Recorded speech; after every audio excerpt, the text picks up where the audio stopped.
Wine, yeah. Well, now we're live. Hello, Okay. everybody. What time is it? 3 o'clock in the afternoon. It's wine o'clock on the East Coast. There we go. That works. Hey, it can be on the West Coast too. It's Yeah. amazing. Like I said, you know what? It's amazing how it helps. Like I said, I write better articles when just a little bit, not too much, just a little bit. You calm the nerves. Yeah. And I just said that live. And welcome everybody to another Social Web Cafe interview. And we have Kim. You know what, Kim? You don't even need like any last name. Just Kim, like Madonna. Yeah, Kim. yep. I have a friend who's called the Lisa, so yes. She's called the Lisa? Yeah, Lisa Barone. Oh, Well, okay. she's married now, and I'm sorry, I can't remember her last name because I haven't had enough wine. If we add some, then I'll come back to you. Right, but when she was a blogger for Bruce Clay, everybody called her the Lisa. The Lisa. That's kind of cool. I like that. So do you want to be the Kim? Sure. Okay, there we go. I'm trying to think. I'm thinking, who's my competition? Because there has to be other Kims out there. Well, I don't know. When I think Kim, I only think of you. But yeah, I'm sure it's a common enough name that other people, there are other Kims out there. Yeah. Kimux, UX. There we go. Well, that's good. Hey, you should check to see if there's a domain available on that. There we go. There you go. But you know what? We decided to do this. Actually, Kim, didn't we just decide to do this less than a week ago? 2 seconds ago, yeah. Yeah, something like that. But Kim has such a fascinating story. The story of Kim and all of your travels. And I know we've talked several times, and I feel like I've got the story, but like in piecemeal, so I'm not quite sure the timeline. So that's why, the best person to tell the story of Kim is definitely Kim. Mm-hmm. So Kim, where do you want to start? Probably at the beginning, because I think that's the most important part. Okay. Because I started out not knowing anything, not having a job, not knowing anything about HTML. I was thinking about it this morning, and I thought the way I started out was close to jumping off of a cliff without a net. And wow. And that was in 1994, and my husband and I were in the process of separating. But obviously, just to clarify, obviously not Eric, not your current husband. Not Eric, yeah, no. No, just so the viewers, Dad, yeah. But we mediated the divorce. In fact, I typed it up. We gave it to a mediator, paid a couple $100, and we were free and clear. Wow. Yeah. So if anybody wants to know how to do that, they should contact you and say, hey, how do I do this? Well, because I didn't want alimony and I didn't want child support, because I'm definitely different, and he didn't do anything wrong. It was a mutual parting of ways, but we're going to co-parent the kids. Mm-hmm. And the courts would have killed him, because that's what they do. Right. And I didn't want any interference by any court. So we set everything up. We get along. We still get along. He remarried. I remarried. Everybody's happy. We always have done everything together. That's actually beautiful. I mean, just hearing that, you hear about so many fights as far as exes and all the mess, and that's a beautiful story, actually. It's not to say that it wasn't painful, especially because I was the one who instigated the whole thing. But I knew intuitively that us splitting up was the right thing for both of us, especially me at the time. And for some strange, and everybody in the world, everybody was upset. They're like, Kim, how could you do this? He's the nicest guy in the world. That's horrible. You already know I've been there, done that. And yeah, it's like, oh my goodness, you're going to hell because you've had divorce. Yeah. And so that was part of the story, was I not only did this, but there wasn't any support in the very beginning, because clearly nobody understood what my motivations were, why I was doing this. So the agreement that Rich and I had, his name is Rich, was we had a townhouse together that we had a mortgage and everything. And the agreement was whoever can afford to live there gets to stay there. And that was not me, because I didn't have a job. I was a stay-at-home mom. Oh, wow. Yeah, I was still nursing. The wow is not the stay-at-home mom part. I applaud anyone, and I did that as well when my kids were really little. It's the whoever has the job gets to stay in the town, because I'm picturing it going, wait a minute, if I'm a stay-at-home mom, where am I going to live? Right. But we had, our realtor was a really wonderful guy, the one who helped us get the townhouse. And I reached out to him and I said, here's my situation. And I ended up getting a condo for me and the kids to stay in when I had the kids, through a relative. And so there was a lot of really interesting things that kind of happened along the way to kind of help me out. And, but in the meantime, well, initially, Rich and I shared the townhouse because I had to teach myself how to get a job and some skills to get a job before I could even move out. So that was the other weird part, was like, we're not together, but we're not together, but we're living in the same house because we got along. You know what everyone's thinking? Yeah. It's like, so you have a guest bedroom. I need my head examined, but oh, that too. I wasn't thinking that, I promise. Yeah, it was confusing for everybody, but we had, Stefan was 2.5 and Ariel was, I think she was like in kindergarten or first grade. They were really young, but we were both really big on the whole communication thing. So we were always talking to the kids and always explaining things. And their dad's a coach. So I went to every game with him, and we went to all the parent-teacher conferences together. So for a lot of the outside world, we didn't look like we were divorced because we were still taking care of the kids together. And you know what? You sound like, I'm sorry, I just binge watched The Good Wife. I don't know. I'm not going to go on some. Have you ever seen that show? No. Well, yeah, but I never really got into it for the long haul. Okay. I don't know why I did, but I binge watched however many seasons there were. But I keep thinking about how it was about the kids and the whole thing. And in that case, there was a political appearance thing. But anyway, okay. Back to Kim's story, not The Good Wife story. Well, I had a 286 PC, 25 megahertz, 9600 baud plugged into the phone line. Oh my goodness, that is in the kitchen back decades. Yes. And that is how I taught myself HTML. We had AOL, and it was a long distance phone call to connect. I think I had that too. Wow. Yes. Yes. So we're going back a ways. But I went out and found every possible place that I could find to learn how to make a website, because I decided that's what I was going to do. Do you remember, as far as in the 90s, the web, oh my goodness, compared to what you can do with WordPress? And everything was blinky. Like, remember Netscape? And everyone was into the blinky and the whole thing. And it was like, oh my goodness. I used to make animated GIFs, which is how I got my first job. So it didn't take me long to learn how to hand code HTML. And I figured out how to animate images, because at the time that was really the cool thing to do, and bevel them. And I applied for a job at a magazine publisher, and I got the job for 13 websites. I maintained and had to get into the search engines, 13 websites. And I got the job because I animated their mascot. And the one magazine that I was assigned to, my boss said I was the only person who showed that much initiative to even, wow. There's something different about her. That's who we're going to go with. And that could be a good thing. Someone says she's different. That could be good. That could be bad. But in your case, that resulted in a job. It worked. And then so when they hired me, he said, learn while you're here. Whatever you learn, we get to take advantage of. So go forth and conquer. And that is exactly what I did. Go forth and conquer. That's exactly what I did, because I loved making websites, and I loved working on theirs. And I had to put like the print Mac version into, I was the only one that had a PC. Everybody else had Macs. They all had Quark. So I was like, okay. Oh my goodness, the days of Quark too. Wow. Okay. I love all these memories that are popping in my head thanks to your story.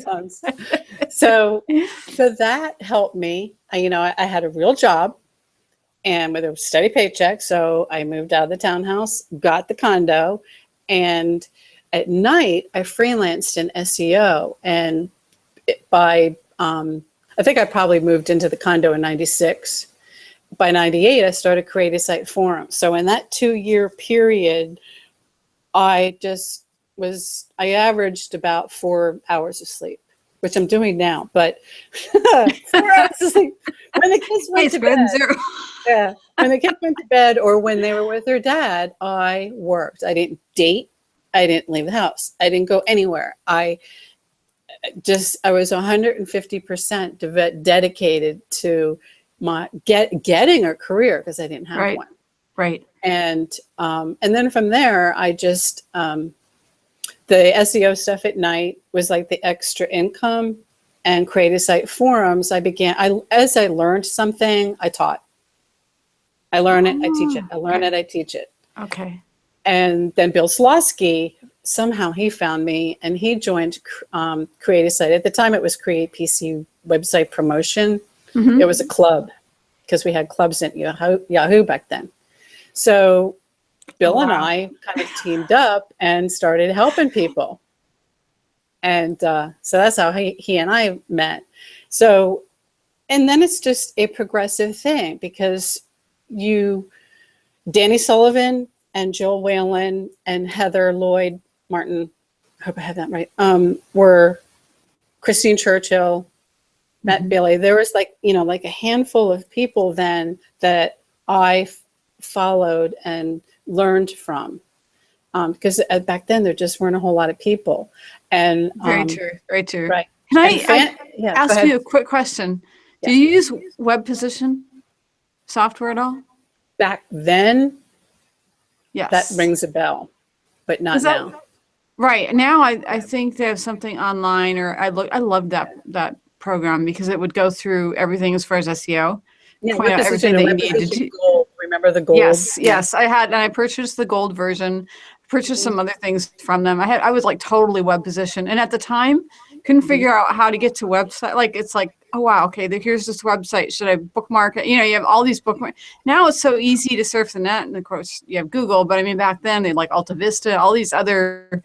It's like, how do you find these sites? I have an article that I'm working on, and in it, I go back in time a little bit and list all of the web or the search engines that were around, and it's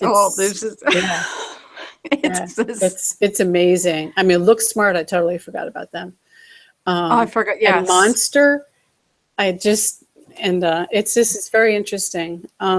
But back then, like as soon as something would come out, I would test it. And the other person who was out there running around testing stuff was Ammon Johns, Black Knight. And so, and Phantom Master, Ralph.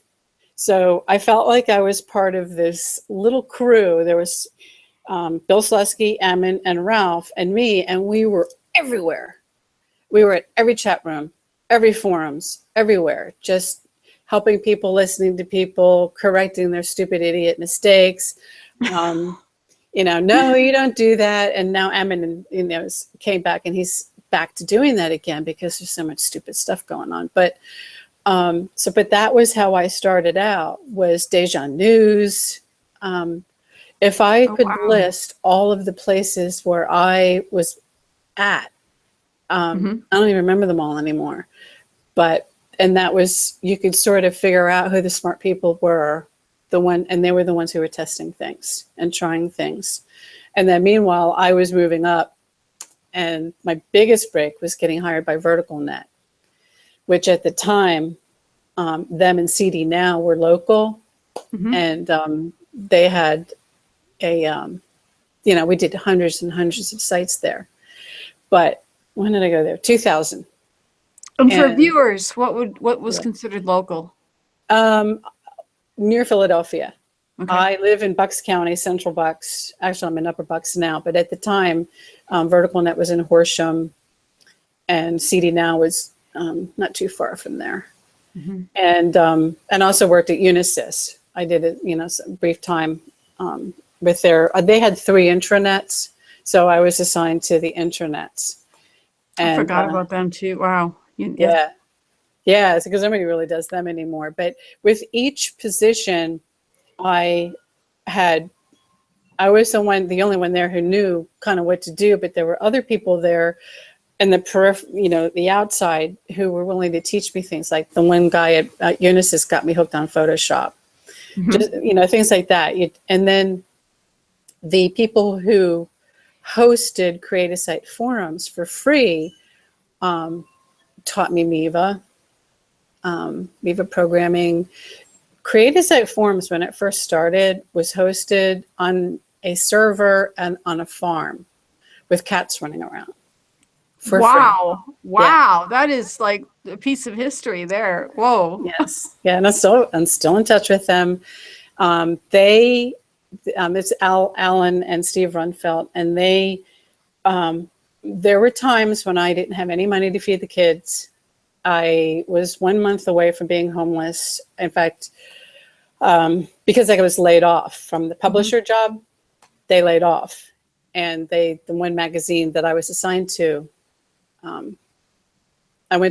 had my brother-in-law passed away, and they laid off while I was at the funeral. And when I came home from the funeral, I got the call, Kim, the magazine doesn't exist anymore. So another publisher picked me up and held on to me for a little while, but eventually, I had left the company. Right. And, and so there was like a really short time there where I was scrambling. I didn't have any income other than whatever I could come up with in SEO at night. And the landlord was like, okay, I need my rent. And I'm like, so I promised him, I said, I will get a job this month. If not, you can kick me out. And that's when I got VerticalNet. Wow. Just in time. Yeah, just in time. And I knew, and it was interesting because I knew people who were already in that company. And when they saw me interviewing, they were like, her. Just her. So I had already had a bit of a reputation, already. And that was only like in 3 years. So thank God for VerticalNet. And, but I was in the user interface department. And while I was there, somebody figured out that I had a knack for the people side, the human side, the empathy side of development. And they were starting a software QA department, and they wanted a usability person.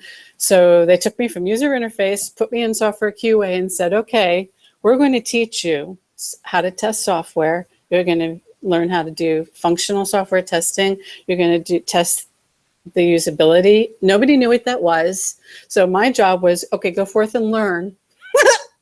Go figure out what usability is and come back and develop a process for us. I'm like, what? And this is what year? Because even now, I'm not sure that people know what usability. I mean, more people know it kind of in a general sense, just a quick textbook definition, if you will. But I remember learning about that in college, but that was even progressive at that time. They hired a human factors PhD that brought her in, and she mentored me. And so she was the one who taught me about metrics. See, this is the difference between a company that I support and a company that I won't. And it's the ones that say, we will support you, we will educate you, we will pay for the software, we will hire who you need, we will send you to courses, we will buy you the books, because they benefit from that. And as versus the ones who are just like, they don't give a crap. They get it done and take whatever money you have and buy the courses yourself. Right. And they don't invest in you. And so VerticalNet was one, and I've worked for others, but VerticalNet was the one that, and I had the director there, I'm still friends with him, said, I think some of it had to do with me and my personality, and I was one of, I think, 3 women on the whole entire first floor of the building in IT. It was all men. And women in IT is a whole nother, we could go 60 minutes on women in IT. And yeah. So I've had to grow a pair, but so I was dealing with that. Yeah. But they were funny. And I had to prove, not that I was one of the guys, but that I had the skills. That's all I had to do. And the other thing was I had to ask questions. You know how women, I think they're afraid to ask questions because they think that they will be judged if they do. I always ask questions. If I don't understand something, I'm at the point where draw me pictures because I'm not getting it. So I just draw me, right, and I'm not afraid You're to. really good at that, though. You're really good at asking what you need, which helps the other person as far as that communication, that two-way communication. Right. So I had no ego at all. And Kim, ego. I'm trying to. Yeah, it doesn't happen. And I still bug people. Like I will find somebody that I see has a lot of promise that I start to learn from, and I'm just like, okay, I'm going to follow them. And I hate to use the word follow. Stalking is probably a better word, but but there's good teachers out there, and there are certain ways of teaching something, and some people do it better than others. And I find the ones who can teach me. And it can't be really technical. I like how you said that. Who can teach Kim? Right. And then me in turn, the way I write, because I was a journalism major, and by the way, my journalism professor pulled me into the office one day because I did creative writing too. And I was the editor of the college newspaper, editor-in-chief, and he says, Kim, you're going to have to choose between journalism or creative. You can't do both. I'm like, why not? I can do both. And I'm not going to tell you what year that was because that was a long time ago. But I'll never Actually, I get what you're saying on that as far as making that choice, because there are two different. Yeah, it's two. Well, there's several different styles, but you have to know the style that fits what you're doing. Right.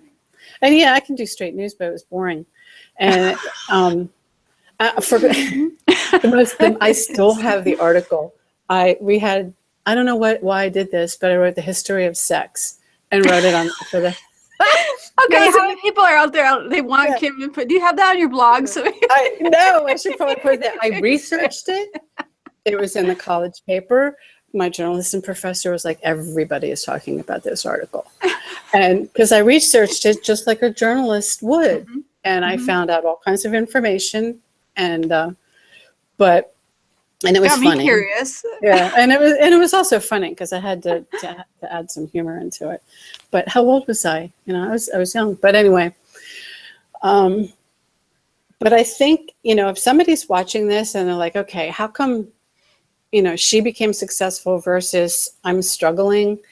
I still don't 100% have the answer to that question, and I'm always thinking about that. Mm-hmm. The one is definitely don't be afraid to ask questions, and just dump the ego, dump the fear, trust. Look for the people who have good information, and hang with them, and develop relationships. That's kind of another one. You're really good at that. All of those things, but as far as developing relationships, if I had to make a list of people who are just naturally really good at that, you would definitely make the list. Yeah. If not the top of the list. Yeah. Well, sometimes I think I scare people. Did Kim ever scare me? I'm trying to. Yeah.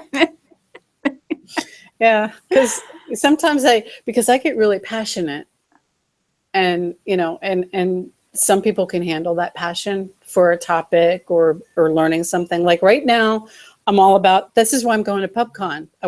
I didn't pitch. I wasn't going to speak. In fact, I was like, okay, I'm done. I'm not really going to do this stuff anymore. Then Schema came out, and AMP and ARIA for accessibility. And all of a sudden I was like, oh, sweet. I need to learn this. And all the passion bells went off again. And I have to say that John Henshaw from Raven Tools, mm-hmm. he started to teach some of this stuff, and he taught it in a Kim way. And as opposed to other people just like, this is what you do, or they talk about it, but they don't have anything really vital to say about it. Right. And I'm And really curious about the Kim way as far as, because, I teach on the side, and this is not about me, this is about Kim, so I'm not going to go there. But now I'm curious as far as, okay, what's the Kim way? non-technical terms. Okay. When you start, the only thing that and I have trouble with this as well, is when you present a whole bunch of ideas and say, this is what you have to do, stop. They don't tell you how to do it. Mm-hmm. And that's why I'm going to PubCon, because I'm going to have to find people. Okay, how do I do this with WordPress? I need to get into the back end of the code. Where do I do this? How do I do this? What if I don't want to do a plugin? All of that kind of stuff. And so that information is harder to get. Yeah, it's step by step. And this is what you log in. That's why it works, because I get, I started teaching, and I don't know knack or not, but I got like hundreds and hundreds of students coming to me saying, oh my goodness, you're the best teacher. I've never learned this stuff before. And I'm like, you mean I'm good at it? But that's what it is on a PowerPoint. It's like, we're going to take this in 10 steps, and we're going to take it in common language. I'm going to give you the technical language so you know what the word is. But now let's define it in terms of what's common. Let's even use an analogy. Right. Oh, I love analogies. In my writing, I use them all the time. The article that I wrote yesterday, I used the herd mentality, and I'm talking about horses. But it worked in the article. And I didn't see that. I saw one that came out today, and I haven't, on Medium or something. Yes. I haven't popped over there. I saved it to go read that. Man, what the heck did I call it? But it's about fight or flight. And how every single time we as people go to a website for the first time, we are in fight or flight mode. That is our natural human instinct. And user interface developers don't get that. Marketers don't get that. They're not even thinking about us at the most basic instinctive level. And as far as I'm concerned, we're all prey. We are prey for Google. We're prey for the marketers. We're prey for everybody who's designing to get us to go down the sales funnel. And when you are prey, like a horse, and you probably are, familiar with this, the first thing a horse wants to know is, am I safe? Are you going to eat me? And they communicate together with the herd. And that's that relationship thing. When you have relationships, because when you're sharing information about the trusted sites, that's the freaking herd mentality. That's people communicating with each other, saying, I was there, I trust them, they're not going to eat me. And that's it at the most basic primal level. But nobody puts it that way. You look at all of the stuff that they're teaching, and it's data, it's analytics, it's technical terms and sales stuff. And that goes right by me, because I need to know about that, but I want to know why. And I want to know how I can help my clients be competitive, and have that extra edge, because there's billions of websites out there now. And they're all competing. It used to be easy to get to number one. I remember back in the day in the whole using web position, it's like, okay, I work on this, and the next day, yep, there we are. We're number one. We're number two. Well, I had several clients. This was fun at VerticalNet. I had a lot of the user interface people had famous websites. VerticalNet was not opposed to hiring famous people to build their sites. But these people also had their own websites on the side. And two of them were competitors, and they were both my clients. And same niche, same keywords, same everything. So every day I would bounce them on Alta Vista. You're on top for today. You're on top for tomorrow. And if that's what I had to do. Wow. And you can't do that anymore. Right. But that's how fun that was. I do those days. I miss them, because I was in SEO back. I used to actually write for a column. Back then we had the e-zines. It wasn't blogging. That was before blogging. But I was the go-to person as far as SEO articles. And then I went into the corporate world and came back, and it's like nobody remembered me, because of course I'm in everybody's emails. I'm not in the whole thing. So all my articles are, by this point, they're in the AOL email trash because too much time has passed. But yeah, that was an interesting era. It was a fun experimental SEO era. And there's experimentation going on now, but it's different. There's less sharing. Right. If you share, and there's more, well, I'm not going to talk to that person or that company versus, and back in, 20 years ago, we were all in this together and doing this together. And that cohesiveness, I don't see that anymore. Is that a cultural change that we've gone through, do you think? Or is it I don't want to blame it on a generational thing. Or do you think it's just, okay. Yeah. It's like a survival. It's there's only so much food. We're going to, whoever it is that can get to that food and eat it. And well, sorry, you starve to death, but that's just life. Right. And it's interesting for me because here, I don't go to usability and conversion conferences. I still am in the SEO world.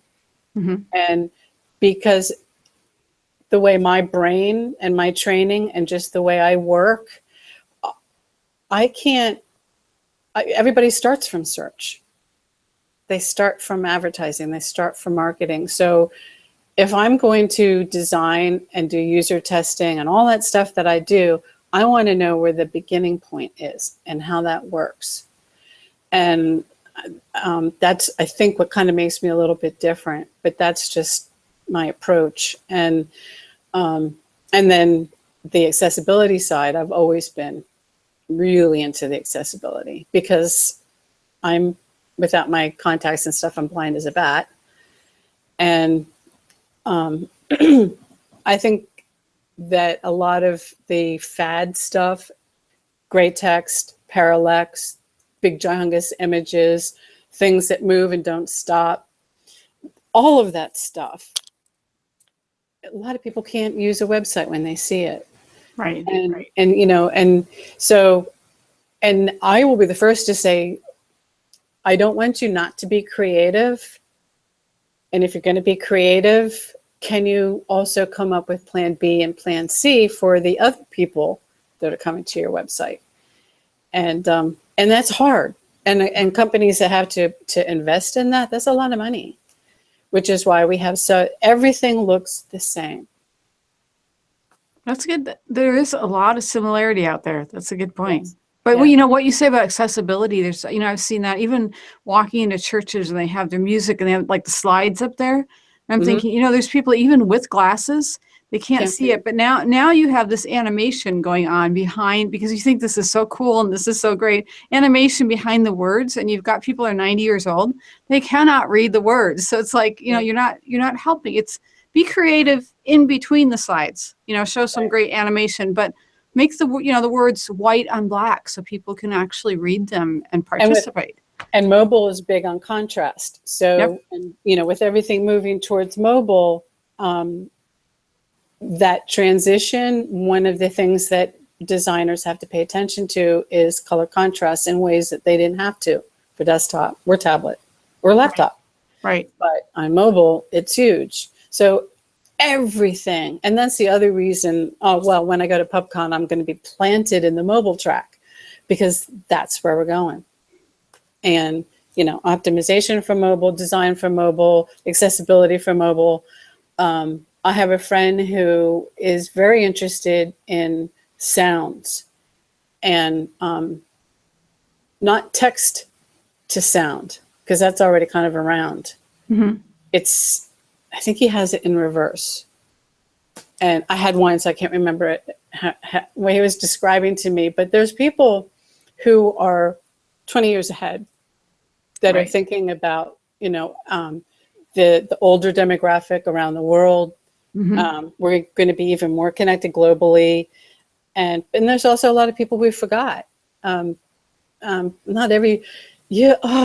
God, it's amazing. When I leave the house and actually go out into the real world, people don't have fast computers. They don't even have Windows 10. They've got older stuff. There's slower internet. That's another thing that I forget because I have fast internet. Yeah. But when you're a developer and you're in a developing environment, it's really easy to get caught up in the code and totally forget who's using it or who can't. And heck, we're getting into the holidays.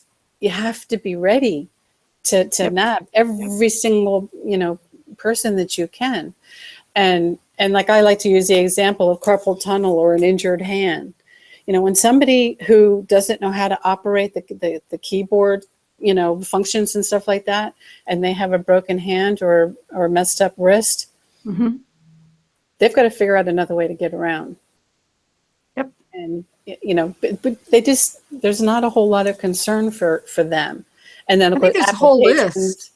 Yeah, I can go on and on and on. I mean, even like epilepsy or seizure disorders where too much flashing, certain flashing. I have a friend and we went to a conference together. She was having trouble with the lighting. And, you know, I didn't notice it, but it's like, she's like, should I say anything? It might cause a seizure. I said, absolutely, we should say something, because there's no reason why you should have something that's putting you in a detrimental situation when the rest of us can survive if we turn down the lights a little bit because it's just too much for you. But people don't realize that and they make these websites that actually set people off on seizures. And it's like, okay, like you said earlier, Kim, have a plan B. Maybe there's another tab that you can have, you know, something that's less flashy. And I don't mean, you know, you said it yourself, Kim. It's not like we're trying to cut on the creativity, but be conscious of the fact, like, what is it? Moulin Rouge, Kim Basinger, that movie actually causes people to have seizures. The sound and the visual is too much for people who are affected by sound and light. And that is something that affects it. And, you know, of course, people have disabilities, they have to deal with life. And I get that. But let's be a little bit conscious when we're doing something on our website that we think is just the best, that it might impact somebody in a negative way. Well, I call it testing in the wild. And that is just not done. And sometimes I feel like I harp on this too much, and I try not to go on too many rants, but user testing or testing during development, they don't actually take the application or the website in a natural environment. And like my favorite ones are stay-at-home moms trying to do something, you know, order something from Amazon and there's screaming kids running around, or mom, I want this, I want that. You get distraction is something you need to design for. The other one is my favorite, and cell phone on a train. Girl Scout troop is right behind you. They're screaming their lungs out. Over there, you got a bunch of drunk dudes and they're talking and they're swearing, and this is life. Right. And you're trying to, okay, how do I get from, you know, you're pulling up maps, or you're trying to read your email, or you're trying to do, you know, and there's all this stuff going around. Well, what is that experience like? And go out there and freaking find out, but they don't. And, you know, they roll it out. They roll out the app. They roll out the website. They sell it. They market it. But they have not tested it in the wild. And those stories don't show up in Google Analytics. There is nothing in Google Analytics with a voice and eyes. That's a good point. And saying, hey, this is why they left. There was a Girl Scout screaming in their ear and drunk dudes behind them, you know? Just, I could go on and on and on. But see, Kim, you're a thought leader in this. I mean, you know, you talk to people and they say, oh, yeah, I know usability. Well, then again, I talk to people who say, oh, I'm a programmer or whatever. And okay, not going there. That could be another hour discussion. But you are a thought leader because you actually get it as far as the people factor. Right. Well, yeah, navigation, universal navigation, information architecture. Those little things right there. If the foundation isn't built right for people and for search engines, and you're put into a stressful situation, forget it. And that's the other thing is, you know, some of the websites that I've worked on are they're in the health field or mental health. One of them was a drug rehab. Okay, I'm really wasted right now. I know I need help. I'm doing some research and I found this website, but you know, okay, was that website ready for the dude who's or the person, you know, somebody who's just maybe a little bit wasted? What is that experience like for them? You know, and try reading when you're drunk. But you need something and you need it then. All the programmers should go out and get drunk and try to use their app. Okay, I'm giving you permission. It's like volunteer. Go get drunk and then try it. Well, we should all go to PubCon and just test stuff right there at the bar. Drunk? Yeah. So we'll just make sure. Yeah. Can you fill out that field? where is that Can you form find field? that field? Yeah, can you find it? Did you enter the phone number incorrectly? Did you get an error message? Did the error message tell you what you did wrong? And was there an error message? That's exactly. my biggest thing. Right, because there's no error message. Yeah, and another one, I'm using somebody's application right now, and okay, I log in every day, and it never remembers me, and that pisses me off. I'm paying. No, but I'm with you on that, because sometimes it can be like the smallest thing, or it seems like the smallest thing, but it's just so irritating. Like these, my little counterpart to that little small thing, emails that start with RE.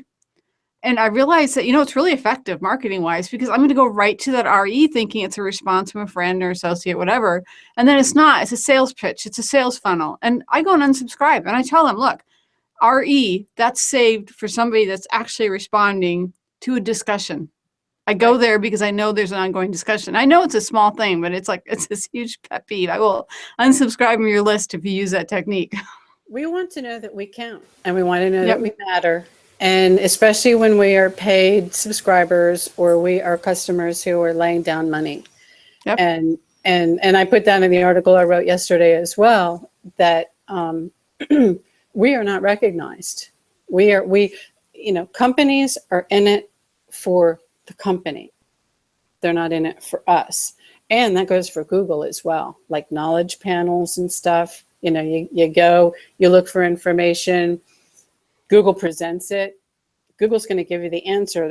And the hell with sending you to a website that has the answer. Google wants to present the answer now. And that's upsetting a lot of people. Google isn't there for us. They're there for themselves. They need to make advertising dollars. They want to be the destination. And I think a lot of, people don't look at it that way. They're not thinking in those terms. But they need to realize that, even if they don't like it. I mean, I was in a conversation with somebody yesterday, and there's some other companies. I'll say it generally speaking. We're talking about social networks, and you have to realize that they're in it for themselves, because if you deny it, you're just going to be left out in the cold. Right. Facebook's the same way. They are successful because they're constantly coming up with new ways to generate revenue for themselves. Yep. And yes, and Bing's not actually bad. I was doing some comparison work between the two of them, because I was doing some research on dyslexic searching. So I decided this is me, 3 o'clock in the morning. Okay, I'm not dyslexic, but I know a lot of people who are, not to mention I was reading a research paper on it. Okay, what is the experience for somebody typing phonetically into Bing and Google, and what do they get back? Google won, because it's clear that Google's actually paying attention and knows that people are dyslexic. Right. Google, Bing, the article, if I should post the pictures, they're a crack up. They're like, yes, write an article. We would love to see it. Yeah, it's in first draft mode. And then the other one kind of popped into my head, because this is why I don't sleep. But these are the things that I think about. And you go to talks. I was watching, there were some good speakers at MozCon. I was kind of lurking to see what the topics were, how well the speakers delivered. And there was some good stuff, even for stuff that I was interested in. It wasn't all just strictly SEO stuff, but they were still really technical. And it's probably, I don't want to put down MozCon at all. It sounded like it was a really cool place or conference. I don't know if I would have come away learning anything more. And that's, something, probably a whole nother topic, is where do those of us who've been around for a long time go now? Mm-hmm.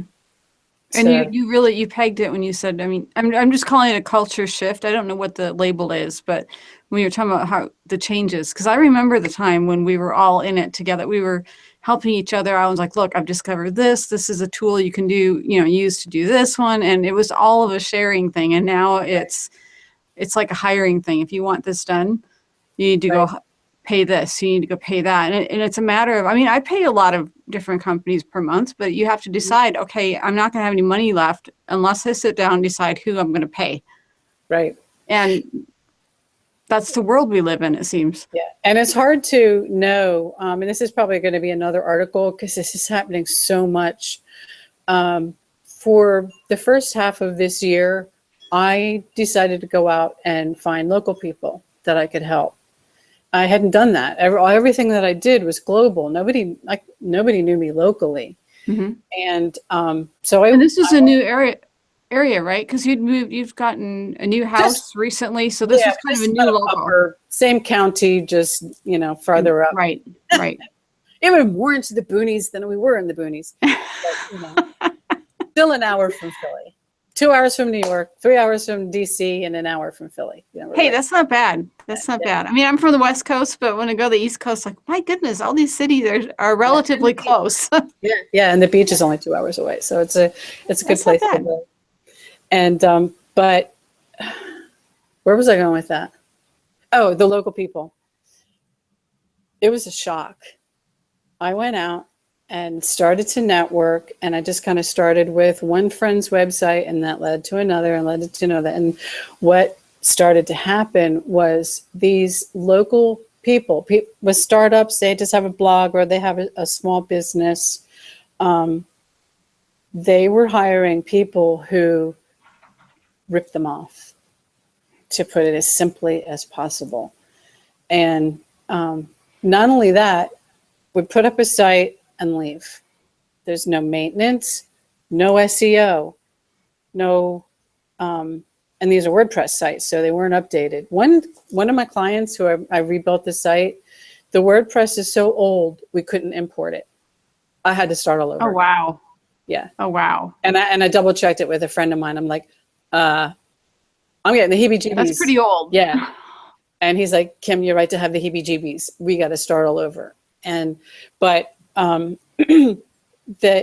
this is really an interesting thing that I'm finding is people don't know what they don't know.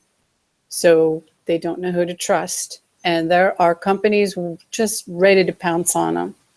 And that's always kind of been a passion of mine ever since, when I first started writing about website stuff in 1996. Is there are people and companies out there who will do anything to get your business. They will smoke and mirrors. They will lie. They will do anything that they can. And one of my friends almost signed away her company to an SEO company. Oh, wow. And not just hired them, but actually signed away her company. They were going to take 20% of the profit. Wow. And she ran it by me, and I'm like, I went crazy. And I'm like, you sign on that, you're dead. And she'd already, her website's broken. Yes, it's in deep trouble. It's not ready for marketing. We got to go back to, and so they were not only going to take over her website and do all these amazing, they were going to market it. Mm-hmm. Somebody else was going to do a PPC campaign for her. The site's broken. It doesn't work. And I just, thank God I stopped her. But unfortunately, she spent thousands and paid the wrong people. Oh, my. That is definitely something that we could do a whole discussion on, the whole trust issue. That's a big thing as far as trust and knowing who to trust and knowing you. I just saw, in fact, right before this interview, somebody had a list of 88 contractors that they had vetted, reviewed. I mean, some of them that they'd hired themselves. We're talking like virtual assistants. We're talking several different, and she sells it for $88. And it's like, well, why are you charging? She says, I'm charging because these aren't people that I just threw together a list. These are people that I've gotten to know, that I trust and I'm able to recommend. And I thought, it makes sense. You're actually paying somebody to find a list of trustworthy people. Right. And there are people in the business who do have referrals. I'm no longer on some lists that I used to be on because I think they thought I dropped off the planet. But, nope, you're still. I see you. You're still there. Kim's still here. Still here. But And it's like, I'm going to dance on the bars, out in PubCon. Just okay, I want a video of that. Still here. I want Okay, have somebody film that. Okay. Yeah. I kind of pulled back and started to take a look at what was around me, and change my perspective and get a different view. And I think it was good for me to do that. And now the people who come to me, they can't afford me. They can't. And my other friends are like, Kim, you don't charge enough. And I get that lecture all the time. I have always had that lecture. Yeah. I help too many people, and it's like, and then somebody else comes, oh, I need help. Oh, I need help. And it's like, I finally get to a point where, have you watched this video I put together? Because there's only 24 hours in a day. And at some point I need to sleep for an hour so we can keep going. But yeah, I totally hear that you help too much and you don't charge enough, but yet I feel sorry for them. So I'm going to go help them. One person I was working with and helping, she hadn't even visited my website. And I'm like, wait, you didn't even research me other than word of mouth and texting and messaging on Facebook, but she never had gone to my website. Wow. To get my credentials or anything. And so, I have a lot of stuff that I could write about just to kind of educate people. Like, before you pay somebody, really, you need to do some research. And there's Fiverr, you get cheap help. Yeah, and a lot of people are outsourcing to India. And most of the work that I get, as far as site audits and stuff, are broken websites that somebody went cheap, didn't get something, and it doesn't work, and now they're in my lap. And then I get the fun job of saying, okay, this is what you need to do, and it's not going to be fun, and it's not going to be cheap, but if you put your trust and faith in me, I will reset, and we will get this thing rocking and rolling. Yep. But that's a big decision, and these people have been burned. It's like dating after divorce. Who the freaking heck wants to do that? It's very difficult. You need some time to heal. Exactly. And these people have been burned. Well, Kim, you started to give some advice as far as tips. If you had to sum this up for tips for somebody, let's say a freelancer that has maybe lost some clients, they're kind of regrouping, reinventing themselves. What are like 3 tips Kim's tips? 3. Well, I have a motto, and it is, don't tell me I can't do it, because I will, and I'm going to kick your butt. That's, I don't know where it came from. Actually I do, because I started in my previous life before this. I let everybody walk all over me. So the first thing is develop courage and guts and just go. Grow hair. Don't stop. Just don't stop. And I am not disciplined at all.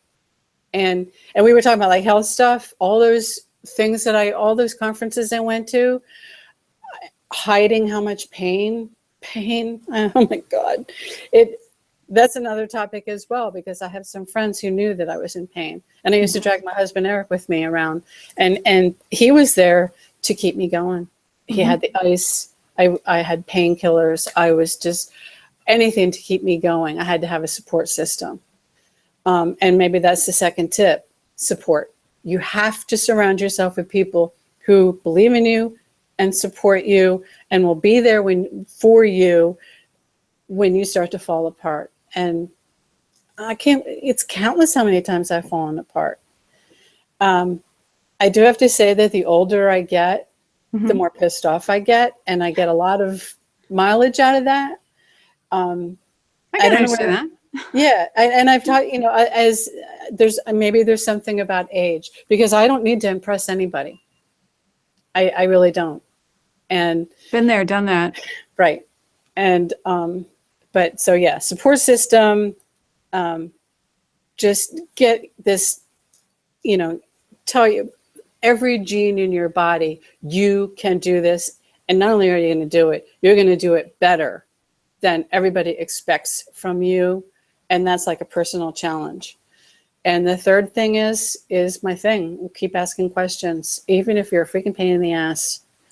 And I have been, with But people. I don't think people view you that way. Like if you're asking questions, and I know because I've worked with Kim, so I can say firsthand that no matter what someone thinks at the time, and I'm not saying I ever thought you were a pain in the ass. I don't think I ever thought that, but let's just pretend that I did. By the time you're done, that's not the memory that you have of Kim. So what you're saying as far as asking questions, it is effective. Whatever the thought is at that time, a lot of times that we can have different emotions. We're human beings, but after it all is distilled out. Yeah. And I think women are afraid that they're going to look dumb.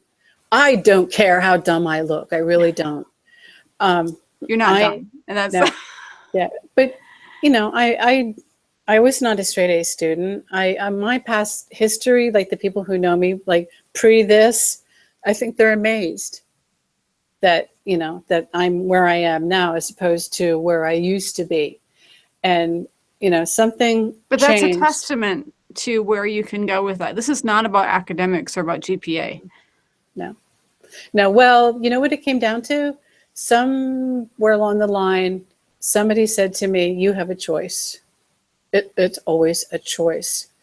And I went through the first 30 years of my life thinking I didn't have a choice in anything, that it was all happening around me and I had no control and I couldn't cope because I none of that.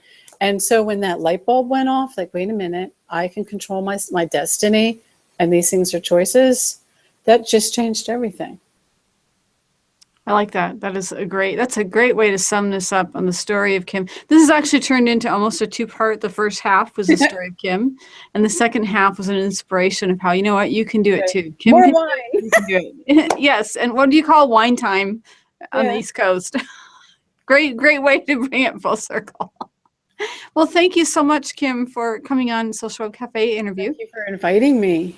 And I always love chatting with you, and this is great to do this publicly. And of course, for those of you watching it, you know that this is a video and you can rewind and watch it again. Oh, yeah. You said, what? Exactly. And don't forget about looking for that article about the history of sex. We hope Kim posted that one too. Yeah, it's actually, I have it in plastic and everything, so nothing happens to it. It was the first humor piece I ever wrote. Well, watch, because maybe Kim will post it. Maybe you can go bug Kim until she posts it. I don't think my mother's on Facebook. She's never seen it. Well, again, thank you so much for sharing of yourself, sharing who you are, and sharing some tips to encourage other people. Really appreciate having you here. Thank you very much. Thank you for having me. And thanks to all of you that tuned in. We'll see you in the next Social Web Cafe interview. Yay.